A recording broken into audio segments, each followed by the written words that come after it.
मैंने बॉम्बे के अंदर डॉक्टर जाकिर नाइक का इदारा देखा है। एक सिस्टम था, उनके इदारे में जो टीचर्स पढ़ाते थे, एक कानून था 8 बजे स्कूल खुलेगा, 1 बजे छुट्टी होगी। किसी भी टीचर को 8:01 पर स्कूल में आने की इजाज़त नहीं थी। 7:55 पे आ जाइए, 8:01 अगर होगा तो 3 दिन की तनख्वाह काट ली जाएगी। ये आपकी प्रॉब्लम है कि लोकल ट्रेन से आ रहे हैं या अपनी सवारी से आ रहे हैं, कितना टाइम लगेगा, कितना जाम लग सकता है रास्ते में, ये आपकी प्रॉब्लम है, हमारी प्रॉब्लम नहीं है। जब हम एक टीचर को तनख्वाह अच्छी दे रहे हैं तो उससे हम काम भी अच्छा लेंगे। एक सिस्टम था उनका। एक बार उनकी फ़्लाइट 5 मिनट लेट हो गई। उस वक्त किंग फिशर चलती थी बॉम्बे एयरपोर्ट से, कहीं पोराम में उनको जाना था, 5 मिनट लेट हो गई। उन्होंने किंग फिशर फ़्लाइट के ऊपर केस कर दिया था और कोर्ट ने डॉक्टर जाकिर नाइक की बात को एक्सेप्ट करके बहुत बड़ा जुर्माना दिलवाया था। और उन्होंने कहा कि हम ट्रेन और इसीलिए तो छोड़ते हैं और प्लेन लेते हैं, अगर आप फ्लाइट भी 5 मिनट लेट कर रहे हैं तो क्या फ़ायदा हुआ। और जज के सामने खड़े होकर इतनी दलीलें दे दी थी कि आप 5 मिनट की बात कर रहे हो, 5 मिनट में कितने मुल्क बर्बाद हो गए और कितने मुल्क आबाद हो गए। हमारे यहाँ जलसे तो कराए जाते हैं लेकिन सिस्टम नहीं है, मैनेजमेंट नहीं है। जिस दिन मैंने ये तारीख दी थी 13 तारीख, मैं नहीं जानता हूँ जलसा कमेटी कौन है, मैंने तारीख दी थी मौलाना तौहीद साहब को, अब्बास को, और उसी दिन ये कह दिया था कि मुझे 4 बजे किशनगंज से वो ट्रेन पकड़नी है, कोलकाता जाना है, कलकत्ता से फ़्लाइट पकड़ के मुझे कहीं और निकलना है, मेरी ट्रेन मिस नहीं होनी चाहिए। कल तक हमसे ये कहा जाता रहा कि आपका टाइम 11 बजे है, 1 बजे जलसा ख़त्म होगा, हम आपको 3:30 बजे हम पहुंचा देंगे किशनगंज स्टेशन पर। यहाँ लाने के बाद, स्टेज पर बिठाने के बाद हमसे कहा जा रहा है कि आपका टाइम तो 1:30 बजे है। मैं कमेटी से कुछ नहीं कह सकता हूँ, इसलिए कि कमेटी के बीच में और हमारे बीच में कोई बात ही नहीं हुई है। जो बीच में पड़ा होगा हम उससे बात करेंगे। मैनेजमेंट बनाइए आप। एक बात याद रख लीजिएगा, ये ज़िंदगी का मेरा पहला रिकॉर्ड है, पहला। आपके बिहार में 20 साल से मैं प्रोग्राम कर रहा हूँ, ये पहला रिकॉर्ड है जो मुझे 12 बजे से लाकर स्टेज पे बिठाकर 1 घंटा फालतू बिठाया गया है। ये ज़िंदगी का मेरा पहला रिकॉर्ड है। इतनी देर में स्टेज पर नहीं बैठा हूँ, लेकिन आपने इस रिकॉर्ड को तोड़वाया है। मैं भी इसको ज़िंदगी भर याद रखूँगा, मैं भूलता नहीं हूँ। जहाँ मेरे साथ एक तारीख़ बन जाती है, उस गांव का नाम मेरे जहन में ज़िंदगी भर रहेगा। वैसे मुझे ये नहीं मालूम कि मैं यहाँ कब आया था। कोई कह रहा 2006 में आए थे, कोई कह रहा कि 2010 में आए थे, कोई कह रहा था कि आप 6 साल पहले आए, मुझे मालूम ही नहीं। एक साहब ने मुझे बताया है कि आप यहाँ एक बार आ चुके हैं और आपका जूता भी यहाँ से चोरी हुआ था। जब उसने ये मुझे बताया तो फिर आज मैंने जूता इस टेबल के नीचे रख दिया ताकि फिर ना हो, क्योंकि बहुत से लोग जूता इसलिए चुराते हैं कि मौलाना जर्जिस का जूता पहनेंगे तो शायद जन्नत में चले जाएंगे। अरे भाई, मेरा जूता पहनने से किसी को जन्नत थोड़ी मिल जाएगी। मौलाना जर्जिस को खुद नहीं मालूम कि वो जन्नत में जाएगा कि नहीं जाएगा।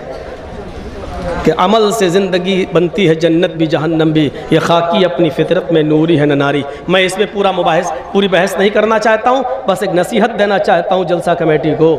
मैनेजमेंट अगर आपका नहीं है तो आप नाकाम हैं, फेल है पूरी तरीके से। सिस्टम बना के रखिए। आप किसी मुकर्रिर को अगर टाइम दे रहे हैं 12 बजे का, मुकर्रिर की जिम्मेदारी है कि 11:59 पे वो अपनी बात ख़त्म कर दे, 12:01 नहीं होने दे।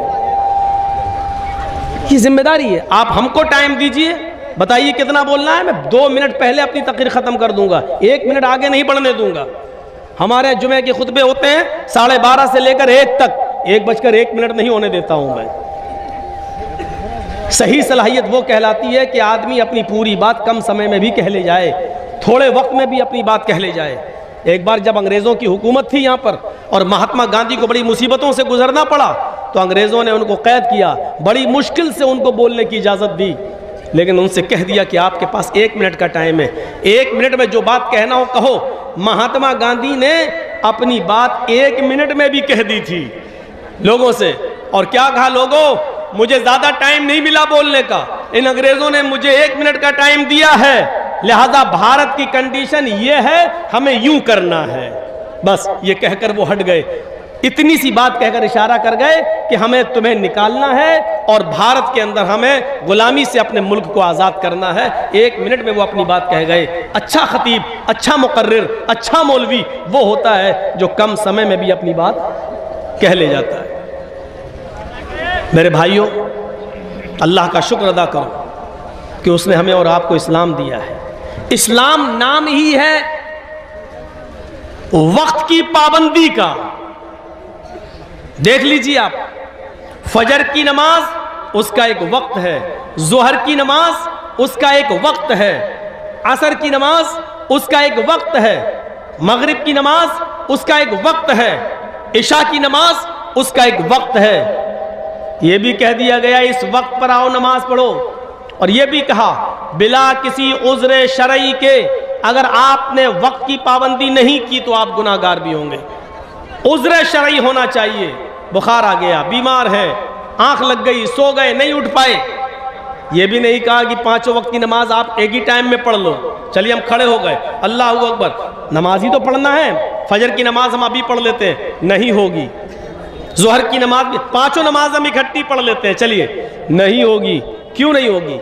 इस्लाम हमें नमाज का नहीं, हमें वक्त का पाबंद बनाना चाहता है।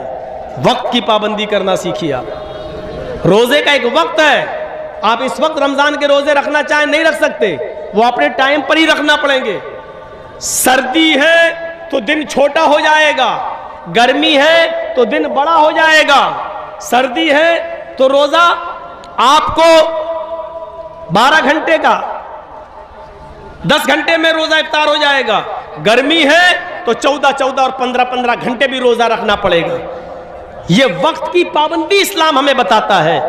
इस्लाम के उसूलों से हम सीखें कि वक्त की पाबंदी क्या होती है। हर मामले में अपनी जिद नहीं चलाना चाहिए, अपनी जिद नहीं चलाना चाहिए। एक वक्त था, अल्लाह के नबी सल्लल्लाहु अलैहि वसल्लम ने सहाबा को हुक्म दिया कि जंगे खैबर के अंदर जो माल काफिरों ने छोड़ा है और हमारे हाथ लगा है, सारे लोग खैबर में लूटा हुआ माल और काफिरों से छीना हुआ माल जमा कर दें, ताकि जो मुसलमान सहाबा जंग में लड़ रहे थे उनमें पूरा पूरा बांट दिया जाए और तकसीम कर दिया जाए। तो सहाबा किराम दे गए और अल्लाह के रसूल ने जितने लोग लड़ रहे थे सहाबा उनमें बराबर बराबर तकसीम कर दिया। जानते हो, एक सहाबी 1 महीने के बाद एक चादर लेकर आए और कहा, अल्लाह के रसूल, जंगे खैबर में काफिरों के हाथ से जो माल लगा उसमें ये चादर भी थी, ये खूबसूरत चादर थी, इस पर मेरी नीयत ख़राब हो गई थी, इसलिए मैंने इसको अपने पास रख लिया था, मैं अब देने आया हूँ। अल्लाह के नबी ने सुना तो फरमाया, क्या तुमने ऐलान सुना था? माल जमा करने का हुक्म दिया गया था तो सुना था? कहा हाँ। तो अल्लाह के रसूल ने क्या कहा, उस ऐलान को सुनने के बावजूद तुम चादर नहीं जमा किए? कहा नहीं। कहा जाओ, अब चादर को जमा करने का वक्त निकल गया, अब इस चादर के हम कितने टुकड़े करेंगे और कितने लोगों को बांटेंगे। अब ये चादर तुम्हारी कबूल नहीं की जाएगी, क्योंकि ऐलान किया जा चुका है, वक्त उसका निकल चुका है, तुमने अपने वक्त से अंदर चादर जमा नहीं की है, अब इस चादर को कयामत के दिन लेकर आना। अल्लाह के रसूल ने उस चादर को कबूल नहीं किया। वो सहाबी बराबर नमाज पढ़ते रहे, रोजा रखते रहे, सारी इबादतें करते रहे, तहज्जुद पढ़ते रहे, हर चीज की पाबंदी करते रहे। फिर एक मौके पर जंग हुई, उस जंग में वो शिरकत भी किए, और मुसलमानों के साथ लड़कर कत्ल भी कर दिए गए, शहीद भी हो गए। सहाबा ने कहा उनके लिए खुशखबरी है, ऐ अल्लाह के रसूल देखिए वो लड़ते लड़ते मैदान जंग में शहीद हो गए और शहीद तो जन्नती होता है। अल्लाह के नबी ने फरमाया लेकिन वो जन्नती नहीं है, लड़ते लड़ते शहीद हो गए, उनके बारे में कहा वो जन्नती नहीं है। आपने फरमाया इन्ना शमलतल्लती अखज़हा यौम खैबर लतश्तइलु अलैहि नारा, यह है बुखारी शरीफ की हदीस के अल्फाज। जो चादर उन्होंने तकसीम होने से पहले ले ली थी और ऐलान हो जाने के बाद जमा नहीं की, अपने वक्त के अंदर उन्होंने उस चादर को जमा नहीं किया, वो चादर जहन्नम की आग बनकर उनके ऊपर भड़क रही है। उस चादर की अमानत में खयानत करने की सजा जब तक ये जहन्नम में पा नहीं लेंगे तब तक ये जन्नत में नहीं जाएंगे। वो चादर इस सहाबी के ऊपर जहन्नम की आग बनकर भड़क रही है।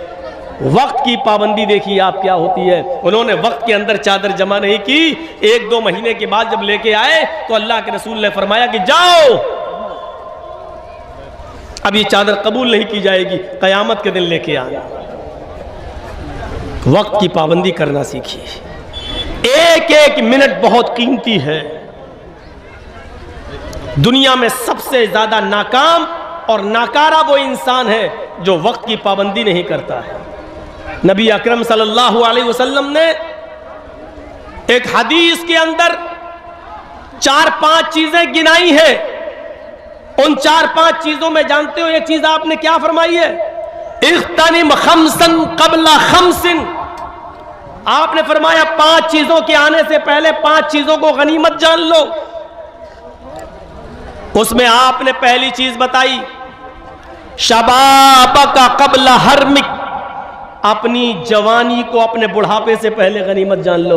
यानी जवानी में इबादत कर लो, बुढ़ापे में इबादत नहीं कर सकोगे, अपनी जवानी को बुढ़ापे से पहले गनीमत जान लो। उसमें दूसरी चीज आपने फरमाई सेहतका कबला सुकमिक, अपनी सेहत और तंदुरुस्ती को अपनी बीमारी से पहले गनीमत जान लो। सेहतमंद हो, तंदुरुस्त हो, अल्लाह की इबादत कर लो, अपनी बीमारी का इंतजार मत करो, क्योंकि बीमारी में न सही से रुकू कर पाओगे न सही से सजदा कर पाओगे। फिर आपने उसी में 5 चीजें जो गिनाई उनमें एक चीज आपने ये भी फरमाई हयातक कबला मौतिक, अपनी जिंदगी को अपनी मौत से पहले गनीमत जान लो। अपनी जिंदगी में नेक अमल कर लो, मरने के बाद अमल के दरवाजे बंद हो जाएंगे, फिर अमल नहीं कर सकोगे। उसी 5 चीजों में एक चीज आपने ये भी फरमाई फरागा कबल शुगलिक, अपने फुर्सत को अपने टाइम को मसरूफ होने से पहले गनीमत जान लो। यही है वक्त की पाबंदी। अभी आप फ्री हो, बैठे हो, सुभान अल्लाह, अल्हम्दुलिल्लाह, अल्लाहु अकबर, अल्हम्दुलिल्लाह, ला हौला वला कुव्वता इल्ला बिल्लाह, ये सब दुआएं पढ़ो। टाइम मिल रहा है तो जिक्र व अस्कार करो। जब फोन आ जाएगा हमने 2 ट्रक माल भेज दिया है, जल्दी जाइए अपने ऑफिस। अब आप ऑफिस में जा रहे हैं, माल उतरवा रहे हैं, पुलिस ना पकड़ ले, जल्दी उसको ठिकाने ले। अब आप बिजी हो गए, अब आप अल्लाह की इबादत कर पाओगे? नहीं कर पाओगे। तो एक चीज बताई, जब टाइम मिल रहा है तो उस टाइम को गनीमत जान लो।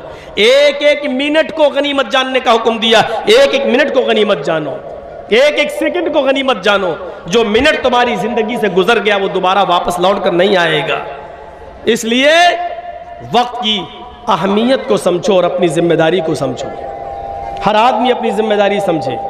हजरत उमर फारूक जब खलीफा बनाए गए तो आपको मालूम होगा, और ये वाकया शायद आपने आज तक किसी और मौलवी से ना सुना हो।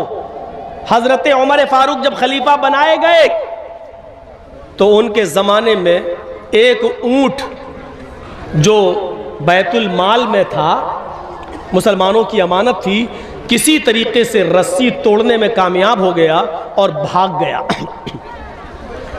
खबर दी गई हजरत उमर को, वो सोए हुए थे दोपहर में, खबर दी गई एक ऊंट भाग गया। ओफो, यहां विजय माल्या भाग जाता है, ललित मोदी भाग जाता है, चौकीदार के नाक के नीचे से भाग जाता है। हजरत उमर फारूक को खबर दी गई एक ऊंट बैतुल माल से गायब हो गया है, भाग गया है। हजरत उमर को पता चला कि एक ऊंट, या अल्लाह, मैं कयामत के दिन अल्लाह को क्या जवाब दूंगा, मैं अमीरुल मोमिनीन हूं। उठे और चप्पल भी नहीं पहनी उन्होंने, नंगे पैर भागे। अरब का रेगिस्तानी इलाका, ऊंट तलाश कर रहे हैं, पैरों में चप्पल नहीं है, जमीन गर्म है। हजरत उस्मान गनी अपने घर की छत पर खड़े हैं, देखते हैं कि दूर से एक आदमी नंगे पैर भागता चला जा रहा है। दिल ही दिल में सोचते हैं कितना बड़ा बेवकूफ आदमी है, इतनी कड़ी धूप में नंगे पैर ये भाग रहा है, पता नहीं ये कहां जा रहा है, इसको थोड़ा सा आराम कर लेना चाहिए था। ये गर्म जमीन पर नंगे पैर क्यों भाग रहा है? ये बेवकूफ आदमी है, इतनी सख्त धूप में ये कहां भाग रहा, पसीना पसीना। जब हजरत उमर करीब से गुजरे तो उस्मान गनी पहचान गए कि ये तो हजरत उमर है। कहने लगे, अमीरुल मोमिनीन, इतनी कड़ी धूप में आप कहां भाग रहे हैं, कहां जा रहे हैं? फरमाया, है उस्मान, बैतुल माल का एक ऊंट गायब हो गया है, वो आगे आगे भाग रहा है, मुझे उस ऊंट को पकड़ के बैतुल माल में जमा करना है। अगर आज वो गायब हो गया तो कयामत के दिन मैं अल्लाह को क्या जवाब दूंगा? हजरत उस्मान ने कहा, इधर आओ, हमारे घर में हमारे बहुत से नौकर हैं, बहुत से गुलाम हैं, मैं इनको भेज देता हूं, ये ऊंट पकड़ कर आपके बैतुल माल में जमा कर देंगे। आप आइए और पानी पीजिए, नंगे पैर हैं आप। हजरत उमर ने जो जवाब दिया, मदरसे के जिम्मेदारों सुनो, जलसे के जिम्मेदारों सुनो, तुम्हें भी एक एक पैसे का हिसाब देना है, मदरसे का, जलसे का एक एक रुपए का हिसाब तुम्हें भी देना है। अगर कोई मांगे तो मना नहीं करना चाहिए। हजरत उस्मान गनी ने जब कहा, आओ ठंडा पानी पी लो, बैठो, मैं अपने गुलामों को भेज देता हूं, वो ऊंट पकड़ के तुम्हारे बैतुल माल में जमा कर देंगे। हजरत उमर जवाब देते हैं, उस्मान, तेरा पानी तुझे मुबारक हो, तेरे घर की छत की का साया तुझे मुबारक हो। अमीरुल मोमिनीन मैं हूं, तुम नहीं। अगर ऊंट गायब हो गया तो कयामत के दिन सवाल मुझसे होगा, तुमसे नहीं, क्योंकि जिम्मेदार मैं हूं, तुम नहीं। ये कहकर वो आगे बढ़े और उस ऊंट को जब तक पकड़ नहीं लिया और बैतुल माल में जमा नहीं कर दिया, तब तक उनको नींद नहीं आई। जब बैतुल माल में उस ऊंट को लाए तो बैतुल माल के जिम्मेदारों से पूछा, ये ऊंट कैसे भाग गया? तुमने निगरानी नहीं की, रस्सी तोड़ने में कामयाब कैसे हो गया? तो एक साहब ने बताया, अमीरुल मोमिनीन, इस ऊंट की लेटरीन के रास्ते में जख्म हो गया है। दुम उठाया, देखा तो उसमें घाव है, जख्म है और उसकी लेटरीन के रास्ते से ब्लड निकल रहा था। हजरत उमर से कहा, अमीरुल मोमिनीन, ये बैठ नहीं पाता है, जब बैठता है तो इसको दर्द और तकलीफ होती है, इसलिए तकलीफ के अंदर इसने ताकत लगाई और रस्सी को तोड़ने में कामयाब हो गया। हजरत उमर ने कहा, इस ऊंट की लेटरीन के रास्ते में इतना बड़ा जख्म है, ये ऊंट इतना जख्मी हो गया है और अभी तक उसका कोई ख्याल नहीं रखा गया है। हम अमीरुल मोमिनीन लोगों के भी के ही नहीं है, जानवरों पर भी रहम करना हमारे नबी जनाब मोहम्मद रसूलुल्लाह ने हमें बताया है। फिर उन्होंने हकीमों से पूछा कि कौन सी जड़ी बूटी जंगल से लाई जाए और उसको पीस कर लगाया जाए। हकीमों ने बताया, हजरत उमर अकेले जंगल में जाते हैं, उस जड़ी बूटी को, उस पत्ते को तोड़ के लाते हैं, फिर अपने हाथों से पीसते हैं, उसका मरहम बनाते हैं, फिर अपने हाथ से ऊंट की दुम उठाते हैं और उस दुम लेटरीन के जख्म के रास्ते पर अपने हाथ से उस जख्म को पर मरहम लगाते हैं, वो जड़ी बूटी लगाते हैं। कहते हैं, अल्लाह, मेरा जो काम था वो मैंने कर लिया, शिफा देना तेरा काम है। अय अल्लाह, मैं अपनी जिम्मेदारी से आजाद हो गया। अय अल्लाह, अब इसको शिफा देना न देना ये तेरा काम है। जानवरों पर रहम करना ये मेरी जिम्मेदारी है, मैंने अपनी जिम्मेदारी निभा ली है, जो हो सकता है वो मैंने किया है। अय अल्लाह, इस ऊंट को जल्दी से शिफा दे दे। इस वाक़े से पता चलता है कि जिम्मेदारी क्या चीज होती है। जिम्मेदारी, हर आदमी को अपनी जिम्मेदारी पूरी तरीके से निभानी चाहिए। हर आदमी को अपनी जिम्मेदारी पूरी तरीके से अदा करना चाहिए। वक्त की पाबंदी बहुत ज़रूरी है। शुक्र अदा करो अल्लाह ताला का कि उसने हमें और आपको इस्लाम दिया है। लोग तड़प रहे हैं आज इस्लाम के लिए, वो इस्लाम जो आपका ही नहीं है। शरा लकुम मिनद्दीनि मा वस्सा बिही नूहन वल्लज़ी औहयना इलैक वमा वस्सैना बिही इब्राहीम व मूसा व ईसा नक़ीमुद्दीन। ऐ मोहम्मद सल्लल्लाहु अलैहि वसल्लम, मैंने आपको वही दीन देकर भेजा है, मैंने आपको वही दीन देकर भेजा है जो दीन आपसे पहले नूह अलैहिस्सलातु वस्सलाम को देकर भेजा था, और नूह के बाद इब्राहीम और मूसा और ईसा भी जो दीन लेकर गए वही दीन मैंने आपको भी देकर भेजा है। ये गलत अफवाह है कि इस्लाम मुसलमानों का धर्म है। ये योगी मोदी आज जो चुनाव के मौके पर हिंदू मुस्लिम कर रहे हैं ना, और देख लीजिए कासगंज यूपी में पुलिस कस्टडी के अंदर एक मुसलमान को मार दिया गया, सिर्फ माहौल बनाने के लिए। यूपी जो चुनाव आ रहा है वो बनाने के लिए। ये हिंदू मुस्लिम अगर ये अपनी किताबें पढ़ लें, योगी जी बड़े भक्त बनते हैं राम के और राम मंदिर बनवा रहे हैं अयोध्या में, अगर अपनी किताबें पढ़ लें, अपनी किताबें, तो यकीन मानिए इस्लाम से मोहब्बत करने लगेंगे, क्योंकि इस्लाम ये मुसलमानों का धर्म है ही नहीं, सिर्फ ये उनका भी धर्म है। इसी दीन और इसी धर्म को रामचंद्र जी ने भी पेश किया है, कृष्ण जी ने भी पेश किया है। ये सिर्फ मुसलमानों का नहीं है। हमने कब कहा है कि मोहम्मद सल्लल्लाहु अलैहि वसल्लम जो इस्लाम लाए वही नहीं?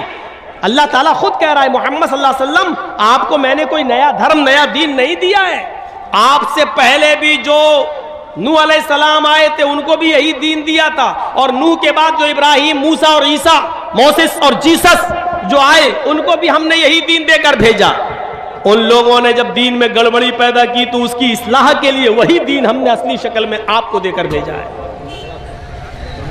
क़ुल या अहलल किताबी तालू इला कलिमतिन सवाइम बैनना व बैनकुम अल्ला नअबुद इल्लल्लाह।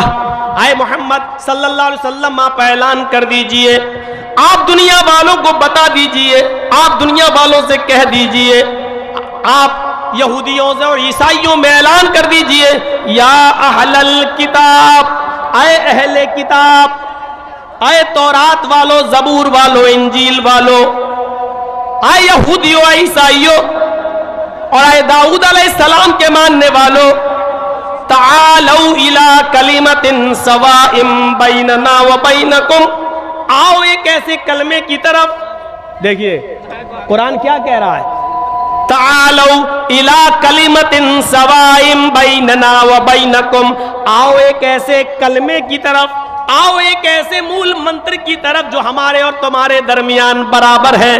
यानी वही कलमा आए यहूदियों तुम्हारा भी है, वही कलमा ईसाइयों तुम्हारा भी है। और देख लो मूसा अलैहिस्सलाम जब रसूल बनकर दुनिया में आए तो उनका कलमा था ला इलाहा इल्लल्लाह, मूसा रसूलुल्लाह। नूह अलैहिस्सलाम को जब पहले रिसालत मिली तो उनका भी कलमा था ला इलाहा इल्लल्लाह, नूह रसूलुल्लाह। ईसा अलैहिस्सलाम आए तो उनका कलमा था ला इलाहा इल्लल्लाह, ईसा रसूलुल्लाह। देख रहे हैं आप, नूह आए तो कलमा नहीं बदला गया, सिर्फ दूसरा जुमला बदला जा रहा, बस ला इलाहा इल्लल्लाह तीनों का एक ही रहा। ला इलाहा इल्लल्लाह नूह रसूलुल्लाह। मूसा जब आए तो पढ़ा गया ला इलाहा इल्लल्लाह मूसा रसूलुल्लाह, ला इलाहा इल्लल्लाह नहीं बदला जा रहा है। ईसा जब आए तो पढ़ा जा रहा है ला इलाहा इल्लल्लाह ईसा रसूलुल्लाह। कलमा पहला मंत्र नहीं बदला गया, रसूल के एतबार से दूसरा जुज बदला गया। जब इस्लाम आया, मुहम्मदुर रसूलुल्लाह आखिरी नबी बनकर आए तो आपने भी उसी मूल मंत्र को बाकी रखा, ला इलाहा इल्लल्लाह मुहम्मदुर रसूलुल्लाह। पहला मंत्र नहीं बदला गया। और हिंदू भाइयों में भी पहला मंत्र वही है, एकम ब्रह्मा द्वितीय नास्ति नास्ति किंचन, एक ही ब्रह्मा है दूसरा नहीं। बल्कि पंडित जब मरता है तो मरने से पहले अपने बेटे को ला इलाहा इल्लल्लाह पढ़ने की वसीयत करता है। मरने से पहले कहता है मेरे बेटे तू भी मरने से पहले ला इलाहा पढ़ लेना, जिसको हम वेदों की जबान में अनकही कहते हैं। ला इलाहा हरण पापन इल्लल्लाह परम पिदम। मेरे बेटे मरने से पहले ला इलाहा पढ़ लेना। हरणे पापन, जब तू ला इलाहा इल्लल्लाह पढ़ेगा तो तेरे पाप हरण हो जाएंगे, तेरे पाप मिट जाएंगे।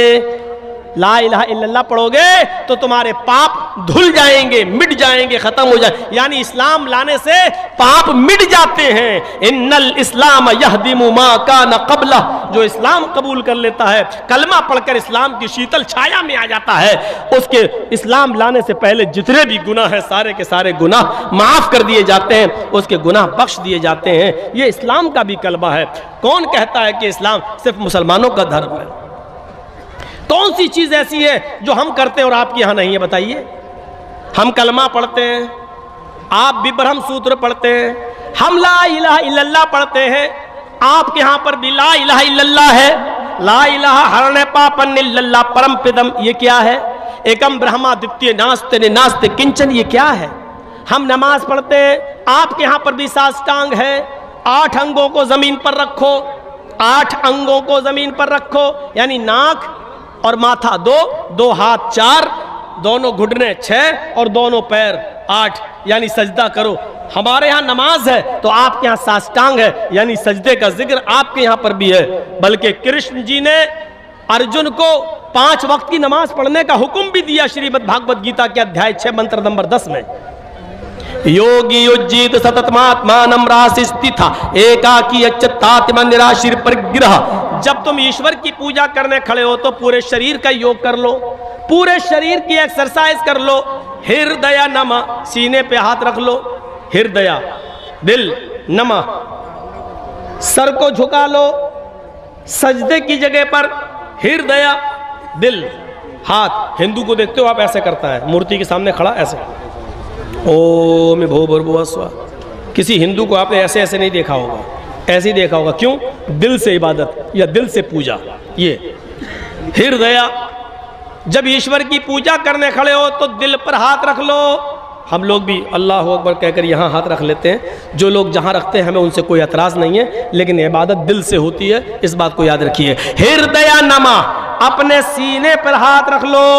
अर्जुन कह रहे हैं, कृष्ण कह रहे हैं अर्जुन से, कृष्ण जी अर्जुन से, सतत मात्मानम, और हमेशा पढ़ते रहना, कभी छोड़ना नहीं। राशि स्थित, एक दिन छोड़ दोगे धर्म से हट जाओगे। अल्लाह के नबी ने क्या कहा? मन तरक सलात मुतअम्मिदन फकत कफर, जिसने कसदन जानबूझकर एक वक्त की नमाज छोड़ी उसने कुफ्र किया। एकाकी अच्युतात्मा निराशीर परिग्रह, एक अल्लाह के सामने खड़े हो जाओ। यच्चतात्मा, अपनी आत्मा को वहीं लगा दो, इधर उधर मत देखो। ऐसे नहीं। हम लोग क्या करते हैं? अब तो बहुत से लोग ऐसे करने लगे हैं। अल्हम्दुलिल्लाह रब्बिल आलमीन। अब कहीं इमाम साहब ने अगर कहीं लंबी सूरत पढ़ दी, अलिफ लाम मीम ज़ालिकल के, तो चौंक जाएगा, हैं ये तो बहुत लंबी सूरत है, फिर ऐसे घड़ी देखेगा। आजकल ये हो रहा है। कभी कभी तो ऐसे भी देख ले, ऐसे भी हो जाती है। जबकि कृष्ण जी अर्जुन से कह रहे हैं यच्चतात्मा, आत्मा वहीं लगी रहे, दिल इधर उधर नहीं होना चाहिए, एकाकी एक जगह। निराशीर परिग्रह, सारे देवी देवताओं से निराश हो जाना, ऊपर वाले से निराश मत होना।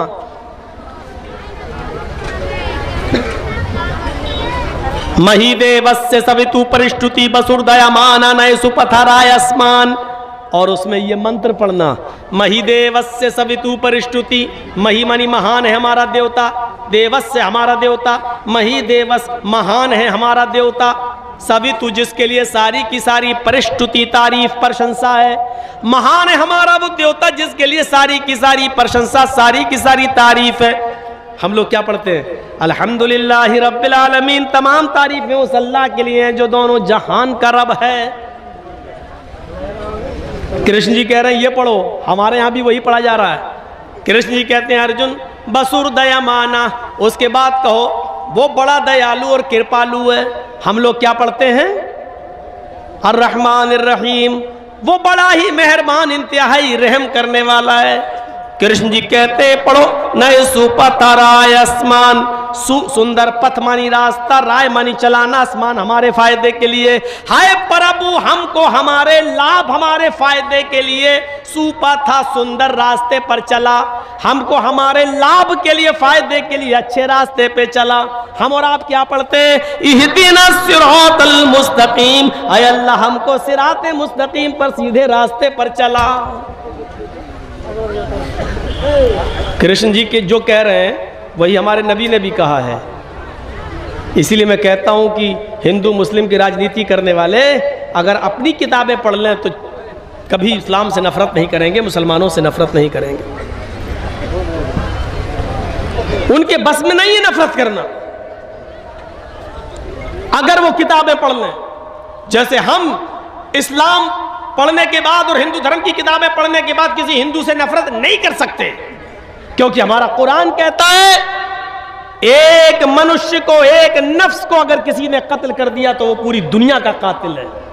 मन कतल नफ्सन बिगैरि नफ्सिन औ फसादिन फकअन्नमा कतल अन्नास जमिया, जिसने दुनिया में किसी एक मनुष्य को, चाहे वो हिंदू हो या मुसलमान, सिख हो या ईसाई, किसी भी धर्म का, किसी भी जाति का, किसी भी मजहब का मानने वाला हो, अगर आपने किसी को कत्ल कर दिया तो एक इंसान को कत्ल नहीं किया, पूरी दुनिया की इंसानियत को कत्ल कर दिया, पूरे विश्व की इंसानियत को मार डाला, पूरे मानवता का, पूरी इंसानियत के आप कातिल हैं, एक को नहीं मारा है आपने।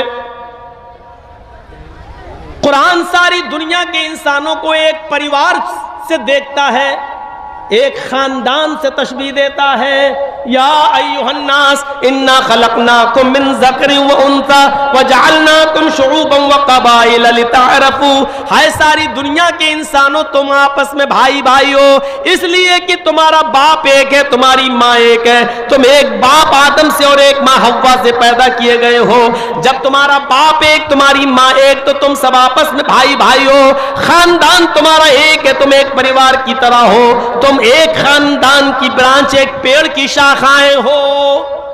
दीजिए, कुरान हम सबको एक खानदान से, एक परिवार से जोड़ रहा है और कह रहा है कि तुम सब आपस में एक दूसरे के भाई हो, तुम सब आपस में एक दूसरे, एक ही मां और एक ही बाप के बेटे हो। इतनी बड़ी इंसानियत का सबक मेरे भाइयों दुनिया के किसी मजहब के अंदर नहीं मिलेगा। हाँ, लेकिन कुरान और हदीस के कानून को हमें फॉलो करना है। इसलिए इंसानियत जहां निभाना पड़े वहां रिकॉर्ड तोड़ देना, लेकिन मजहब के साथ समझौते मत करना। अल्लाह के रसूल ने यहूदियों की मदद की, अल्लाह के नबी ने ईसाइयों की मदद की, अल्लाह के नबी ने मजूसियों की मदद की, लेकिन धर्म से समझौता नहीं किया। अगर किसी हिंदू भाई को ब्लड की जरूरत है और ब्लड नहीं मिल रहा है और उसका ग्रुप आपके ब्लड ग्रुप से मैच खा रहा है और आपके एक बोतल ब्लड देने से उसकी जान बच रही है, तो इस्लाम ये कहता है कि उस वक्त आप रोजा तोड़ दो। अगर रोजे की हालत में भी हो तो आप रोजा तोड़ दो और रोजा तोड़कर ब्लड दे दो और ब्लड देकर उसकी जान बचा लो। इस रोजे की कज़ा बाद में हो सकती है, अगर जान चली गई तो बाद में जान वापस नहीं आएगी। एक गैर मुस्लिम के लिए इस्लाम ये कहता है कि तुम अपना रोजा तोड़कर ब्लड देकर उसकी जान बचा लो, रोजे की कज़ा बाद में कर लेना। इंसानियत निभाई तो इतनी, लेकिन ये भी नहीं कहा कि तुम उनके मंदिरों में जाकर सजदा कर लो। अल्लाह के नबी ने कहा, कुरान की आयत नाजिल हुई जब काफिरों ने कहा कि 6 महीने आप हमारे माबूद की इबादत कर लें, हमारे खुदा, और 6 महीने हम आपके माबूद की, आपके रब की इबादत कर लेते हैं, तो अल्लाह के नबी ने साफ कह दिया लकुम दीनुकुम वलिय दीन। ये नहीं होगा। इंसानियत हम निभाएंगे लेकिन दीन के साथ समझौता नहीं करेंगे। तुम्हारे लिए तुम्हारा दीन और हमारे लिए हमारा दीन, ये समझौता नहीं कर सकते। क़यामत की निशानियों में से एक निशानी ये बताई, युस्बिहु रजुलु मोमिनन व युमसी काफिरन व युमसी मोमिनन युस्बिहु काफिरन।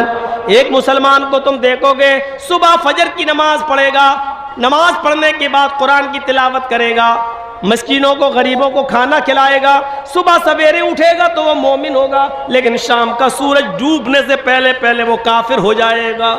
ये क़यामत की निशानी बताई।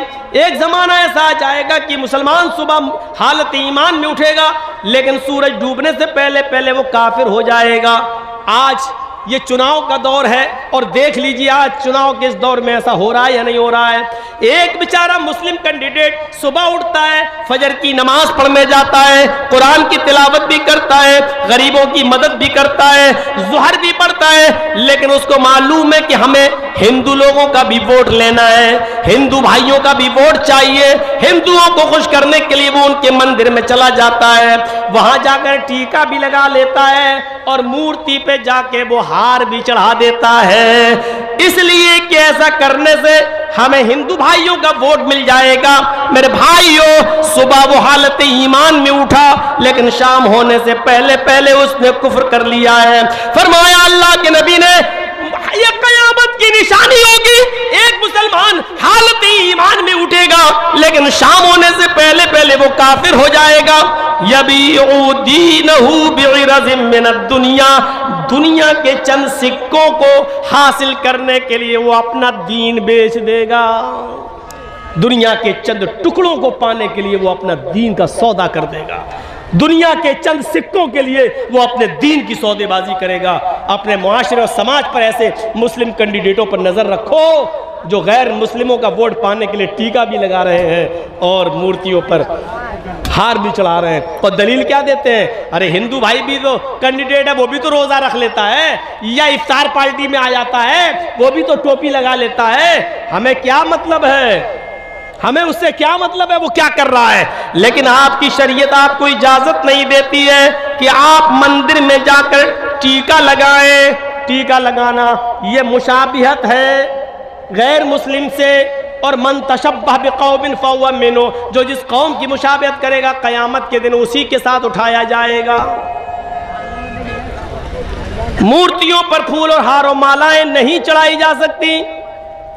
अगर आपने मंदिर में किसी मूर्ति पर फूल और मालाएं चढ़ा दी तो माफ कीजिएगा बहुत से लोग दलील दे देंगे, जब आपका नेता मूर्तियों पर फूल और हार माला चढ़ा देता है तो हमने कब्रों पे अगर फूल चढ़ा दिए तो कौन सा जुर्म किया है? हमने यहाँ चादर चढ़ा दी तो कौन सा जुर्म किया है? मेरे भाइयों, किसी भी पत्थर पर फूल और माला नहीं चढ़ाया जा सकता है, उसके सामने हाथ जोड़ के खड़ा नहीं होया जा सकता है। अगर शरीयत ने किसी पत्थर को चूमने की इजाजत दी है तो वो सिर्फ हजरे अस्वद है जो खाने काबा में लगा हुआ है, सिर्फ उस पत्थर को चूमने की इजाजत दी है। अगर आसानी के साथ वहां जा सकते हो और उसको छू सकते हो तो छू लो, और चूम सकते हो तो उसको बोसा दे दो। लेकिन अगर ये आसान ना हो, भीड़ बहुत ज्यादा हो, तो हाथ का इशारा कर लो, बस इतना काफी है और आपको सवाब मिल जाएगा। दिल में नियत करो, अगर भीड़ ना होती तो मैं जरूर चूमता, लेकिन मैं नहीं चूम पाऊंगा क्योंकि भीड़ बहुत ज्यादा है। दाहिना हाथ उठाकर इशारा कर दीजिए और अपना चक्कर लगाना शुरू कर दीजिए। उस पत्थर को ही चूमा जा सकता है और उसका बोसा लिया जा सकता है, उसके अलावा किसी पत्थर को नहीं चूमा जा सकता। लेकिन हजरत उमर फारूक का जब जमाना आया तो उमर फारूक को डर लगने लगा, इस पत्थर को लोग चूमते हैं, ऐसा ना हो कि इस पत्थर को आगे चलकर लोग इसको खुदा बना ले, माबूद बना ले, कहीं इस पत्थर से रोजी रोटी ना मांगने लगे, इस पत्थर से कहीं औलाद ना मांगने लगे, इस पत्थर को बाबरकत पत्थर समझकर बरकत के हुसूल के लिए बैठने न लगे। तो हजरत उमर फारूक ने तवाफ करने से पहले उस पत्थर पे हाथ रख के कहा था, आए पत्थर, अन्नका हजरुन ला तनफउ वला तजुर, आए पत्थर तू सिर्फ एक पत्थर है, आए हजरे अस्वद तू सिर्फ एक पत्थर है, तू किसी को नफा नहीं पहुंचा सकता, तू किसी को नुकसान नहीं पहुंचा सकता, तेरे अंदर नफा देने की और नुकसान पहुंचाने की ताकत नहीं है। मैं तो सिर्फ तुझे इसलिए चूमता हूं क्योंकि मुहम्मदुर रसूलुल्लाह को मैंने चूमते हुए देखा है। अगर मेरे नबी ने तुझे न चूमा होता तो मैं भी तुझे नहीं चूमता। बस आए पत्थर सुन, तेरे अंदर किसी को कुछ देने की और किसी से कुछ छीनने की ताकत नहीं है, तू माबूद नहीं है, तू खुदा नहीं है, तू रब नहीं है, सवाल यह है कि फिर मैं तुझे चूम क्यों रहा हूं? मैं सिर्फ इसलिए चूम रहा हूं क्योंकि मेरे नबी ने तुझे चूमा, इसलिए हम तुझे चूम रहे हैं। तो मेरे प्यारे साथियों, ये कहकर लोगों को बता दिया कि ये पत्थर पत्थर है, ये रब नहीं है, ये माबूद नहीं है, यहाँ चादर नहीं चढ़ाई जाएगी, यहाँ हाथ जोड़कर खड़ा नहीं हुआ जाएगा, इस पत्थर से किसी किस्म की बरकत की उम्मीद मत रखना। बस एक सुन्नत है उसको चूमना, एक छूना और बोसा लेना सुन्नत है। मेरे प्यारे साथियों, ये इस्लाम की शीतल छाया और इस्लाम की साफ और शफाफ तालीम है। इसे हमें और आपको गौर करना चाहिए और लेना चाहिए और सीखना चाहिए। ये मजहब सबका है। आओ, अगर नमाज है तो आपके यहां पर भी है, कलमा है तो आपके यहां पर भी है, अगर ज़कात देने का हुक्म दिया है इस्लाम ने तो आपके यहाँ पर भी दान व खैरात का है। सबूत व दानम दीक्षिता, हाय अर्जुन, ज्यादा से ज्यादा गरीबों मिस्कीनों में दान दिया करो, दान देने से पाप मिटते हैं। अगर हमारे यहाँ रोजा है तो आपके यहाँ पर भी व्रत है। हाँ, एक फर्क जरूर मिलता है, हमारे यहाँ मरने के बाद इंसान दोबारा कुत्ता बिल्ली चूहा नहीं बनता है, और आपके यहां मरने के बाद आवागमन है। अच्छे कर्म किए होंगे तो फिर से मनुष्य बनाकर पैदा किया जाएगा, लेकिन बुरे कर्म किए होंगे तो अपने अपने कर्मों के मुताबिक इंसान को सजा मिलेगी। मनुस्मृति पढ़िए, एक एक गुनाह की सजा लिखी हुई है। 2-3 सजाएं मुझे याद हैं। रिश्वत खाओगे तो कुत्ते का जन्म होगा, जुआ खेलोगे तो भैंस का जन्म होगा, किसी लड़की पर गलत नजर डालोगे तो तुम्हें अगला जन्म लड़की का होगा, चोरी करोगे तो अगले जन्म में बिल्ली बनाए जाओगे। ये हमें याद है मनुस्मृति के, वरना उसमें बहुत कुछ लिखा हुआ। ये करोगे तो आलू बनोगे, ये करोगे तो गोभी बनोगे, ये करोगे तो बैगन बनोगे, ये करोगे तो फूल गोभी बनोगे, ये करोगे तो यहाँ तक कि हरा धनिया, हरा मिर्चा, ये करोगे तो ये बनोगे। पूरी एक लिस्ट है, दाल चावल तक की लिस्ट है। ये करोगे तो दाल बनोगे, ये करोगे तो चावल बनोगे, ये करोगे तो, मतलब सबकी एक लिस्ट है। यानी ये सारी सब्जियां जो आप देख रहे हो, ये पाप के नतीजे में मिल रही हैं हमें और आपको। ये सब पहले इंसान थी, इन्होंने वो जुर्म किए थे तब दाल बनाए गए। हम जो खा रहे हैं वो इंसानों को खा रहे हैं। पूरी एक लिस्ट है। एक बार मैं पढ़ रहा था मनुस्मृति, तो उसमें देखा तो मैं सोचने लगा, या अल्लाह, इसमें लिखा है कि जुआ खेलोगे तो भैंस का जन्म होगा। तो दुनिया में जितनी भैंसें हैं, इसका मतलब ये पहले सब इंसान रही होंगी। इन्होंने जुआ खेला होगा तो इनको भैंस का जन्म हुआ है। इसका मतलब यह है कि दुनिया में अगर कोई आदमी जुआ ना खेले तो भैंस का जन्म ही नहीं होगा, और जब भैंस नहीं होगी तो दूध भी नहीं मिलेगा, और दूध नहीं होगा तो दही, मट्ठा, घी, छाछ, पनीर, दूध से बनने वाली सारी नेमतें हमें कुछ नहीं मिलेंगी। यानी ये सारी नेमतें खाना है, तो इसका मतलब यह है कि जुआ खेलो। एक पंडित से मैंने कहा, लोकल पंडित से, कहने लगा चुप रहो मौलाना साहब, हम इतने बड़े पंडित नहीं, हमारे किसी बड़े पंडित से पूछो, हम लोग तो बस ऐसी दान कन्या कर लेते हैं, कुछ हमें गुरु दक्षिणा मिल जाती है, हम क्या जाने ये सब। लोकल पंडित था, नहीं बता पाया। क्लियर लिखा है, जुआ खेलोगे तो भैंस का जन्म होगा। अब बताइए तो आप, ये सारी नियामतें हमें जुआ खेलने के नतीजे में मिल रही हैं। इससे भी बड़ी बात, चोरी करोगे तो बिल्ली का जन्म होगा। अरे हमने दुनिया में चोरी की, पुलिस ने हमें पकड़ा, जेल में डाल दिया। पुलिस की जेल फिर भी अच्छी है, जब तक हम जेल में हैं दूसरे की चोरी तो नहीं कर रहे हैं, कम से कम इलाका सुरक्षित तो है। लेकिन अल्लाह अगर चोर को बिल्ली बना दे तो मोहल्ला सुरक्षित कहाँ है? जब इंसान थे तो माल चुराते थे, रुपया चुराते थे, सोना चुराते थे, चांदी चुराते थे, लेकिन अल्लाह ने चोर को बिल्ली बना दिया। तो अब सोना चांदी नहीं चुरा रहे हैं, किसी का कबूतर चुरा रहे हैं, किसी की मुर्गी फाड़ रहे हैं, खा रहे हैं, कुछ ना कुछ अभी भी कर रहे हैं। तो इसका मतलब यह है कि पुलिस की जेल फिर भी मजबूत है। अल्लाह ने जो सजा देकर बिल्ली बनाया वो कमजोर है, क्योंकि चोरी तो अभी भी नहीं रुकी है। रिश्वत खाओगे तो कुत्ते का जन्म होगा, ये बड़ी अजीब बात है। जब मैं रास्ते में किसी कुत्ते को देखता हूं तो सोचता हूं पता नहीं ये किस पुलिस वाले, नाम ना लो, हालात खराब हो जाएंगे। सोचता हूं कि ये किस लुटेरे का वो होगा। ये जो कुत्ते हैं ये लोकल कुत्ते हैं, ये 100-200 रुपए लेकर ट्रक छोड़ने वाले, कम हल्की फुल्की रिश्वत। और एक कुत्ता वो होता है जो 20-22 साल की खूबसूरत लड़की, लवली, स्वीटी, प्रीति, ट्विंकल, कॉलेज में पढ़ने वाली लड़कियां, 40-50 हज़ार का कुत्ता नहला धुला कर और मुंह से मुंह लगा करके तो गाड़ी में बिठाती हैं और लेके एसी गाड़ियों में चलती हैं। मैं सोचता हूं ये किसी बड़े वीआईपी लीडर, किसी नेता का जन्म हुआ होगा। कभी कभी हम सोचते हैं यूपी और दिल्ली चलाने वाले लोगों को ये जुल्म बेचारे कर रहे कर लें, लेकिन मरने के बाद इनको क्या बनाया जाएगा। ऐसा न हो कि ऐसा बकरा बन जाएं जो हम ही लोगों के किसी हिस्से में आ जाए। कहीं देसी मुर्गा बन गए तो पता नहीं किस मौलवी के पेट में जाएंगे। मौलवियों का सबसे बेहतरीन गिज़ा देसी मुर्गा ही होता है। बाकायदा मांगते हैं जलसे में, देसी मुर्गा है तो आएंगे।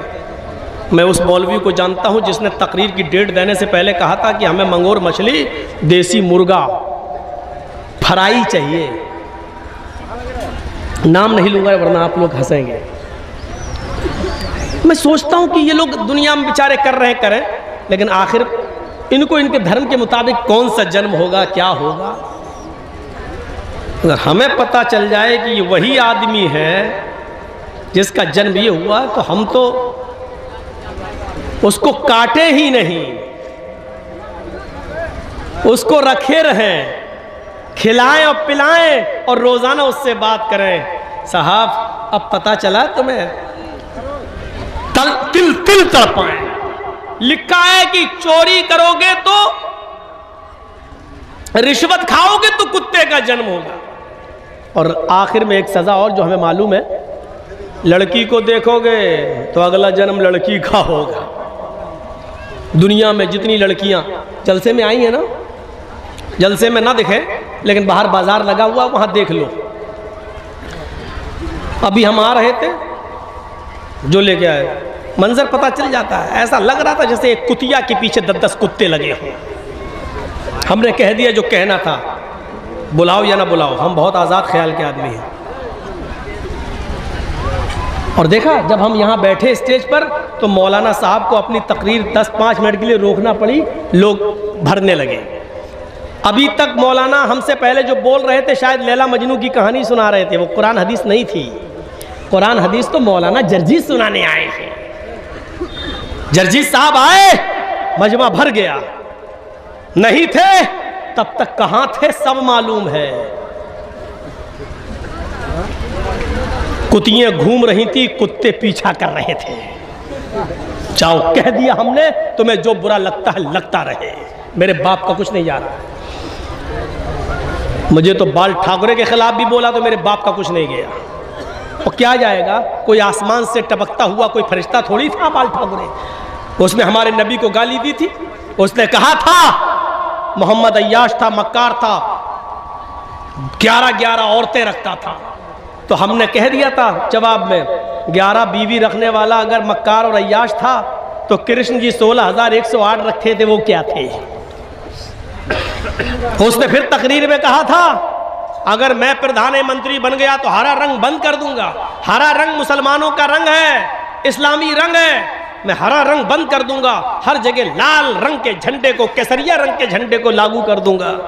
मैंने उसके जवाब में कहा था, ठाकुरे जी लाल रंग से इतना प्यार, हरे रंग से इतनी नफरत, ये तो कमाल है। ये नफ़रत करना छोड़ दो, क्योंकि हरे रंग की सब्जियां खा खा कर तुम जिंदा हो, लाल रंग की चीज़ तुम्हें नसीब नहीं होती है। सिर्फ टमाटर खाते हो बस, और गाजर और चुकंदर, कितना खाओगे? लाल रंग की चीज़ वो है जो हमारे बिहार और बंगाल में खाई जाती है। हमने कहा वो खाना शुरू, मैं तो नाम लिया था, यहाँ नाम नहीं लूँगा, मुझे डर लगता है यहाँ नाम ले लूँ तो कहीं यूपी के होने वाले चुनाव में मीडिया वाले उसी चीज़ को उछालें और बीजेपी को फ़ायदा ना पहुँचाएं। वैसे बीजेपी को हम मुसलमानों में बहुत से लोग मिल गए फ़ायदा पहुँचाने के लिए, संतुष्टि के साथ वो बैठी हुई है कि हम तो जीत रहे हैं, हम तो निकल रहे हैं, क्योंकि हमारा काम तो मुसलमान ही लोग कर रहे हैं। मैंने इशारे में बहुत कुछ कह दिया है, बहुत ही मुआज़रत के साथ अगर किसी को बुरा लगा हो तो लगता रहे। मैं माफ़ी नहीं मांगता हूँ, जुर्म ही नहीं किया तो माफ़ी क्यों मांगूं? मैंने कोई गलती नहीं की बोलकर, इसलिए माफ़ी मांगने का सवाल ही पैदा नहीं होता है। तुझे बुरा लगा है तो ये तेरी विचारधारा है, अपने विचारधारा को आगे बढ़ा और सोच और समझ, ये सोचते और समझने की चीज़ है। इत्मीनान के साथ बैठी हुई है बीजेपी कि हमारा काम तो हो रहा है। आपको एक राज की बात बताऊं, मेरे पास यूपी की कुर्सी संभालने वाला, उसका भेजा हुआ एक आदमी लखनऊ में मेरे पास आया और मुझसे कहता है, मौलाना साहब आप या तो बीजेपी का प्रचार करिए और ब्लैंक चेक ले लीजिए, जो चाहिए वो ले लो, खुलकर आइए बीजेपी में, हम स्वागत करेंगे। पूरे उत्तर प्रदेश का हम आपको अल्पसंख्यक का अध्यक्ष बना देंगे। मैंने कहा नहीं साहब, बीजेपी में हम नहीं जा सकते हैं, बीजेपी में हम जाएंगे तो हमारी कब्र खुद जाएगी। तो कहने लगा तो फिर तुम्हारे एक मुसलमान भाई भी हैं, नाम समझ गए ना, मैं नहीं लूँगा, आपके एक मुसलमान भाई भी हैं, वो लड़ रहे हैं, वो हम लोगों के बड़े विरोध में रहते हैं, फिर आप उस पार्टी का प्रचार कीजिए। मैंने कहा आपको क्यों इंटरेस्ट है उसमें? कहा कि उनके प्रचार से हमें फ़ायदा हो जाएगा। हमने कहा नहीं, अगर मैं अखिलेश का साथ दे दूं तो? बोले अखिलेश का साथ दोगे या मायावती का या कांग्रेस का, तो जो हाल मौलाना कलीमुद्दीन का किया वही हाल तुम्हारा भी कर देंगे, जेल में ठूस दिए जाओगे। इतना याद रखना, मैं वार्निंग देने आया हूं, धमकी देने आया हूं आपको, या तो हमारा साथ दीजिए और हमारा देने से मुसलमानों में आपकी छवि खराब हो रही है तो उस पार्टी पे चले जाइए और हमारे योगी जी को जितनी गाली दे सकते हो दीजिए, क्योंकि हमें फायदा हो रहा। अगर अखिलेश या मायावती के साथ गए तो जेल में सड़ा देंगे। हमने कहा जुर्म क्या किया मैंने?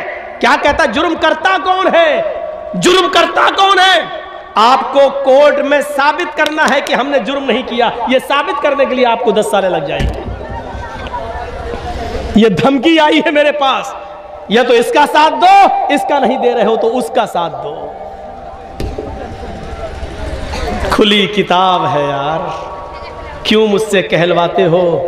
मैं बिहार में नहीं कहना चाहता हूं, बंगाल में ममता दीदी ने पूरी इजाज़त दी है, खूब बोलो, मैं देता हूँ, जाता हूँ, बोलता हूँ, नाम भी लेता हूँ, इसलिए कि जहाँ मेरे ऊपर केस होने का ख़तरा नहीं है वहाँ लेता हूँ, नाम भी लेता हूँ। अपने आप को बचाना भी ज़रूरी है। समझो, पहचानो, गौर करो, ये देखो, इस वक्त कोई तुम्हारा नहीं है, ये सच है, कोई तुम्हारा नहीं, ये सच है। लेकिन ये भी सोच लो कि इस वक्त हमें अपने आप को बड़े नुकसान से बचाना है तो छोटा नुकसान आपको करना पड़ेगा।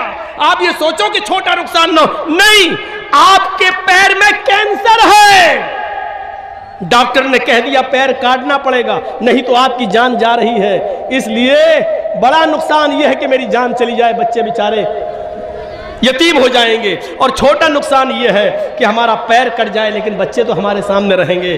तो बड़े नुकसान से बचने के लिए छोटा नुकसान कर दो, यानी अपना पैर कटा के अपनी जान बचा लो। यही अक्लमंदी है, यही अक्लमंदी है। ये देख लो इस वक्त कि हमारा बड़ा नुकसान किसमें और छोटा नुकसान किसमें है, ये देखना पड़ेगा तुम्हें। हमारी बीवी को बच्चा हो रहा है, डॉक्टर ने कह दिया कि आपकी बीवी या आपके बच्चे में से मैं किसी एक को बचा सकता हूं। जर्जीस को बच्चा भी प्यारा है, जर्जीस को बीवी भी प्यारी है, लेकिन दोनों में से एक बचेगा। कलेजे पे हाथ रखकर कह दिया बीवी को बचा लो, बीवी रहेगी तो बच्चे तो बाद में और भी आ जाएंगे, अगर बच्चा जा रहा है तो जाने दो। अक्लमंदी यही है, वरना दोनों मारे जा रहे हैं, तो मेरे प्यारे साथियों, बड़े नुकसान से अपने आप को बचाने के लिए छोटा नुकसान करना पड़े तो कर दो। इस्लाम के उसूलों पर आ जाओ, इस्लाम के ज़ाब्तों को पकड़ो। चंदे का ऐलान हो रहा, दो, यही चीजें कामयाबी की दलील है। मैं ऐलान नहीं करूंगा, मैं बैठूंगा नहीं, मैं आपसे रुपया लेने के लिए यहां पर बैठकर इंतजार नहीं करूंगा। याद रखो, एक मिसाल देके जा रहा हूं, बिहार वालों खुश नसीब हो, बंगाल वालों खुश नसीब हो कि तुम्हारे यहां मदरसों पे कोई पाबंदी नहीं है। सरकारी स्कूलों में तुम पढ़ा रहे हो, मदरसे खुले हैं, बंगाल में खुली इजाजत है। हम यूपी वालों से पूछो, हमारे मदरसे बंद किए जा रहे हैं, मदरसों पे छापे मारे जा रहे हैं, मदरसे के उस्तादों पर नजरें रखी जा रही हैं, सीसीटीवी कैमरे लगाए जा रहे हैं, हमारे यूपी के मदारिस को बंद करने की प्लानिंग हो रही है। याद रखना, अगर ये मदरसे जो आप लोगों के इसी चंदे से चलते हैं, अल्लाह न करे कि यूपी वाला माहौल आपके यहां आ जाए, ये मदरसे अगर बंद हो गए तो कोई फिर अली मियां नदवी जैसी शख्सियत पैदा नहीं होगी, फिर कोई एहसान इलाही ज़हीर जैसी शख्सियत पैदा नहीं होगी, कोई इब्ने तैमिया और इब्ने क़य्यम बनकर नहीं निकलेगा।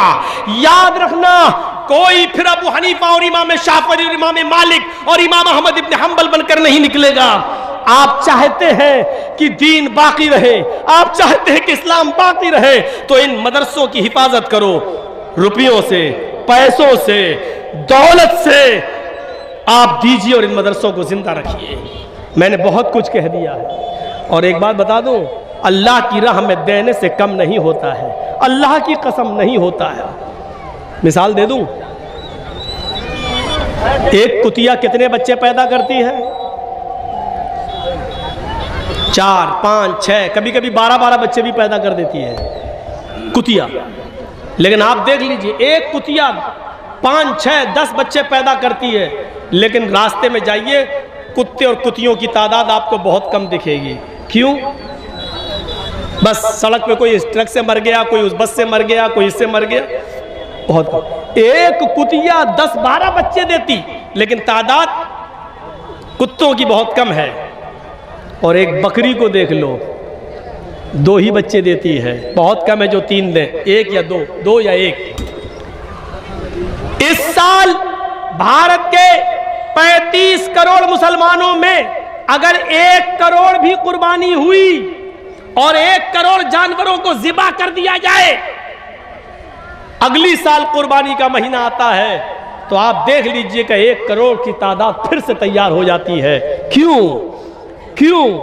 एक बकरी सिर्फ 2 या 1 बच्चा देती है, लेकिन और रोजाना कितने ज़िबा किए जा रहे हैं और हम लोग उनका गोश्त खा रहे हैं। जरा तसव्वुर किया आपने, जो जानवर अल्लाह की राह में जितने ज़िबा किए जा रहे हैं, दूसरे साल उससे ज्यादा पैदा हो रहे हैं।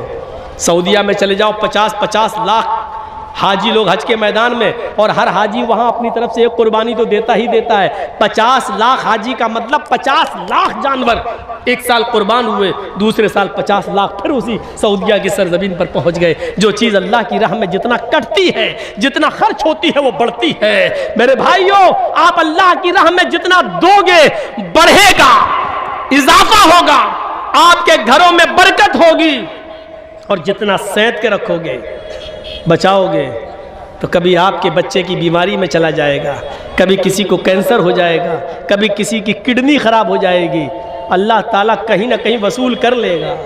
इतना याद रखिए, ये सदका और खैरात आने वाली बलाओं को टाल देती है, आने वाली बलाओं को दूर कर देती है। अल्लाह के नबी ने फरमाया, तकदीर में सारी चीज लिखी जा चुकी है, अगर तकदीर में लिखी हुई किसी मुसीबत को अगर तुम दूर करना चाहते हो तो तुम सदका और खैरात करो, क्योंकि सदका और खैरात आने वाली मुसीबतों पर रोक लगा देती है। मेरे भाइयों, दुनिया में यही सदका और खैरात कर जाइए, ताकि अगर हमारी मौत एक्सीडेंट से लिखी है तो सदका हमारे उस एक्सीडेंट को टाल दे।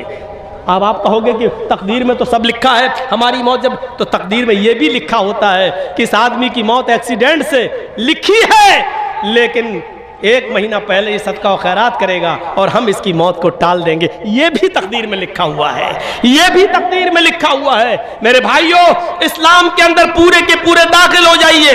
एक मुसलमान दूसरे मुसलमान की इज्जत व आबरू को समझे। चलिए, 2 बजकर 10 मिनट हो चुके हमारी खड़ी में। मेरे भाइयों, मैंने 10 मिनट फिर भी ज्यादा ले लिया है आपका, फिर भी आपको देखकर थोड़ा सा रहम आ गया है हमें। मैं चाहता हूं कि 10 मिनट और बैठ जाऊं आपके पास और इस बैठ कर मैं इंतजार कर लूं। आपने जिस तरीके से चंदा करना चाहिए और होना चाहिए नहीं दिया। मेरी इन मिसालों के बाद, सदका और खैरात की बात कह देने के बाद, सदका और खैरात से माल बढ़ता है ये कह देने के बाद, चलिए मैं 10 मिनट का टाइम आपको और देता हूं और इसके बाद फिर मैं आपसे अपील करता हूं कि अब मेरे कम सुनने ही पर आज इक्तिफा कीजिए। जिंदगी रही तो फिर कभी बुलाइएगा और इंशाअल्लाह